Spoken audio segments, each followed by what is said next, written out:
Já vimos que existem dezenas de funções para trabalhar arrays. Não iremos falar sobre todas elas porque não faria sentido. Mas vamos ver aqui o exemplo mais uma, que é o array filter. O array filter permite aplicar aquilo que se designa por uma função callback, que permite analisar os valores de um array e apenas devolver aqueles que nos interessam. Ora, vamos ver como é que isto funciona. Nós podemos usar a função array filter para aplicar um filtro na seleção dos elementos através daquilo que se designa por uma função callback. A função callback é mais ou menos uma função que vai retornar, à medida que vai sendo executada, vai retornar então um determinado valor. O que na prática acontece é uma iteração entre todos os valores desse array. Okay? Nós temos um array, quando usamos o array filter, ele vai fazer uma espécie de um for each de forma implícita. E vai aplicando a cada um desses valores as regras da função callback. Esta função callback tem uma finalidade muito interessante. É que se a função devolver verdadeiro, o valor vai ser considerado para a construção de um novo array.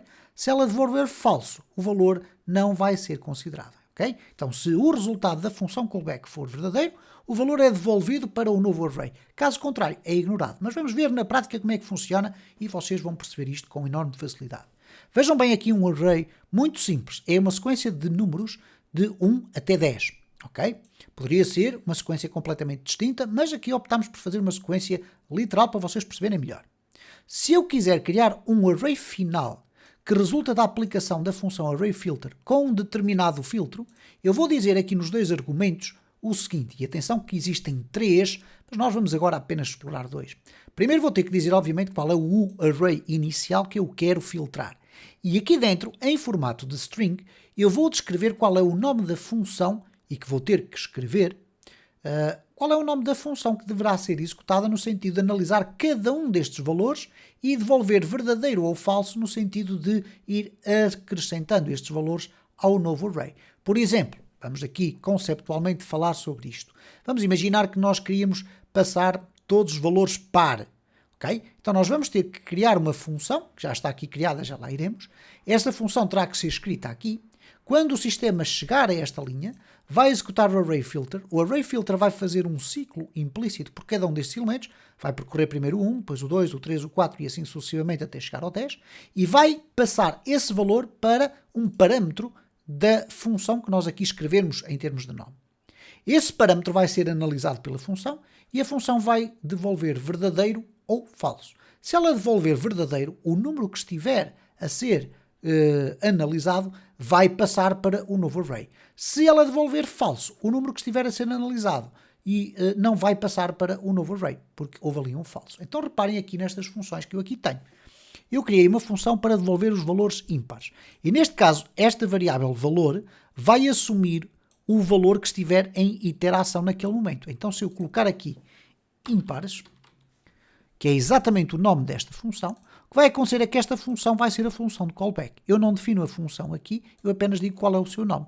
Então, quando executa o ímpares, o que vai acontecer é que o valor 1, na primeira iteração, vai ser passado aqui para esta variável.